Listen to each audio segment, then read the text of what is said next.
누가복음 2장 36절에서 38절에 나오는 안나의 성탄에 대해서 말씀을 드리고자 합니다. 예루살렘 성전에서 60년 이상을 생활하면서 결국은 메시아를 만났던 이 안나는 과연 누굴까요? 자, 안나는 간단하게 소개되고 있습니다. 누가복음 2장 36절에 아셀 지파요 바누엘의 딸 안나라고 소개하고 있습니다. 그리고 선지자며 여자 선지자죠. 그리고 나이가 매우 많다. 그리고 결혼한 지 7년 돼 가지고 남편과 함께 살았는데 성경에는 구체적으로 나오지 않지만은 아마 사별한 것으로 알 수 있습니다. 그리고 이제 37절의 말씀이 오역이 됐는데 한글 성경에 과부된 지 84년이다 라고 기록되어 있는데 헬라어 원어를 찾아보면요 그렇게 기록되어 있지 않고 그녀는 약 84세의 과부였다라고 원어는 기록하고 있습니다. 그러니까 과부된 지 84년이다 이러면 말이 안 되고요. 100살이 넘으니까죠. 물론 뭐 100살 넘게 살 수도 있지만 그 원어에서 그렇게 기록되어 있지 않습니다. About 84세. 그러니까 약 84세 되는 과부였다라고 기록하고 있습니다. 그래서 간단하게 말하면 결혼을 좀 일찍 했다고 보면 17세에 결혼했다고 보면 남편하고 7년을 살았으니까 24세에 과부가 된 거 아니에요. 그러면 지금 현재 그 당시에 나이가 84세였으니까 약 60년을 과부 생활을 한 거죠. 그렇게 해석해야 됩니다. 그러니까 번역이 잘못되었다는 것을 말씀을 드리고 그렇게 고쳐야 되겠습니다. 그리고 이 과부인 안나는 성전을 떠나지 않고 주야로 금식하며 기도했다고 기록하고 있습니다. 그러니까 구약 성경에 가장 불쌍히 여기고 도와줘야 될 사람을 과부와 고아와 나그네라고 기록하고 있습니다. 그래서 신명기 24장 29절에 또 24장 19절에 이런 데 보면 고아와 과부와 나그네를 불쌍히 여기고 도와주라고 성경에서 계속 반복해서 말합니다. 그러니까 이 안나와 같은 과부는 구제의 대상이고 불쌍히 여겨야 할 대상이니까 얼마나 힘든 삶을 살았겠습니까? 그런데 이 여인이 60년이 넘도록 하나님의 성전을 떠나지 않고 주야로 금식하며 기도했다. 자, 이런 것을 보면 안나가 하나님 교회 중심의 신앙을 가지고 있었고 그 다음에 그가 모든 어려움을 극복하는 힘의 원천 그것은 금식과 기도의 능력으로 모든 것을 이겨나갔음을 알 수 있습니다. 자, 금식과 기도가 능력의 원천입니다. 마가복음 9장 29절에 보면 덩어리 귀신 들린 자가 예수님의 제자들에게 찾아왔는데 아버지가 그 아들을 덩어리 귀신 들린 자를 데리고 와서 낫게 해달라고 하니까 간질병이 걸린 거죠. 그죠? 그런데 낫게 하지 못했어요. 그런데 이 아들을 예수님께 데려가니까 예수님이 낫게 한 겁니다.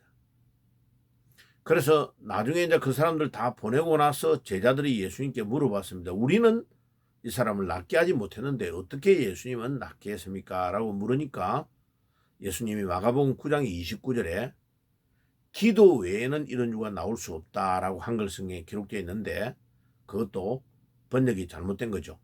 기도와 금식 외에는 이런 유가 나올 수 없다. 금식이라는 단어가 들어가 있습니다. 그래서 여러분 금식이 기도와 금식이 우리가 영적인 능력을 배양하는 데 굉장한 힘과 능력이 있다는 것을 기억해야 됩니다. 그래서 이 안나는 젊은 나이에 과부가 되어가지고 60년 넘게 과부 생활을 하면서 너무나 힘들고 어려운 게 많았는데 항상 하나님 성전을 떠나지 아니하고 그 다음에 금식과 기도로 능력을 갖추어서 자기가 어려운 모든 환경을 믿음으로 극복했다는 것을 가르쳐주고 있습니다. 그리고 이 과부가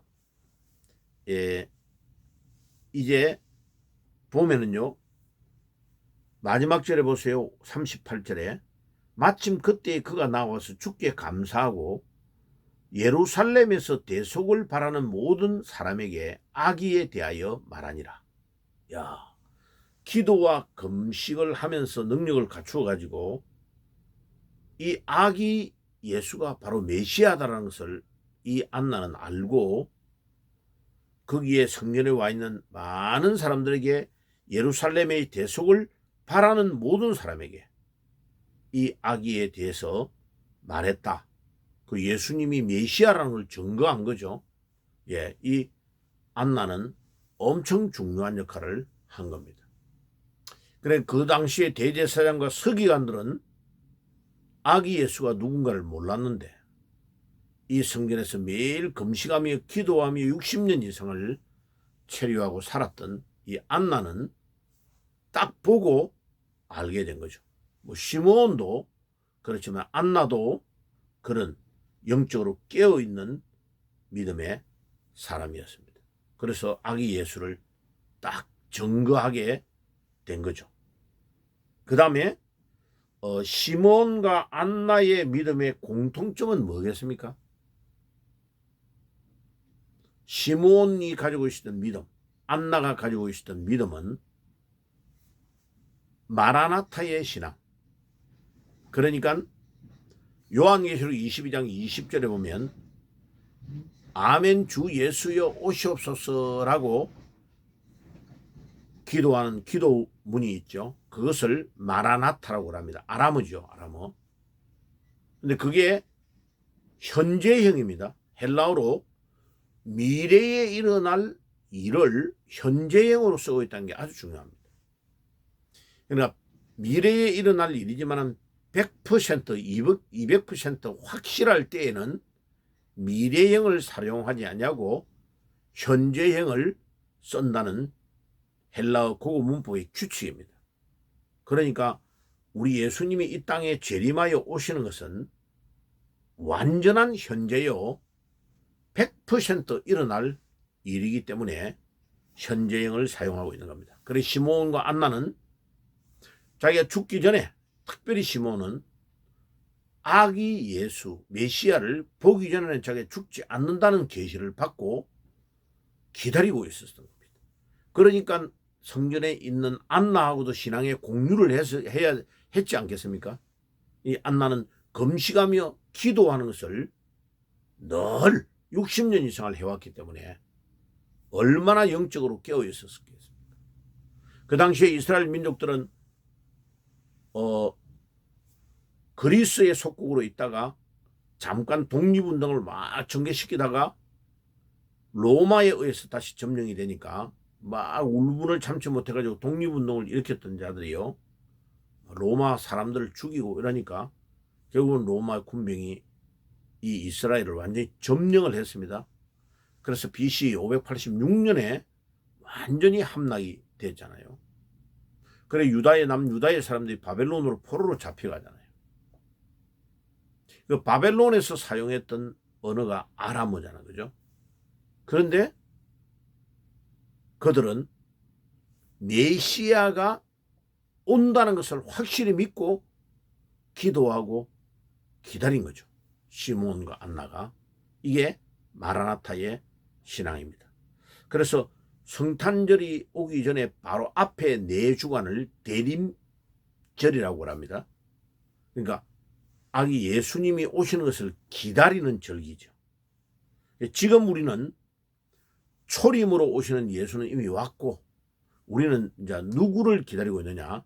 재림의 예수를 기다리고 있는 거죠. 다니엘서 7장 14절에 영광의 왕으로 오셔서 이 모든 우주 만물을 심판하실 메시아 되시는 왕 되시는 예수님을 우리는 기다리고 있는 것입니다. 그래서 우리도 이번 성탄에 안나와 시몬처럼 메시아를 기다리는 이 마라나타의 신앙으로 어려움을 극복하고 여러분들에게 있는 모든 힘든 모든 것들을 신앙으로 믿음으로 극복하며 승리하는 삶을 사시기를 주 예수의 이름으로 축복합니다. 기도하겠습니다. 주님, 시몬과 안나처럼 마라나타의 신앙, 우리의 메시아 되시는 예수님을 진정으로 기다리는 믿음으로 현실에 있는 모든 어려움과 문제들을 다 극복하고 나아가며 승리하는 삶을 살기를 소원합니다. 주님, 우리 모두에게 그런 믿음을 허락하여 주시옵소서. 예수님의 이름으로 기도드리옵나이다. 아멘.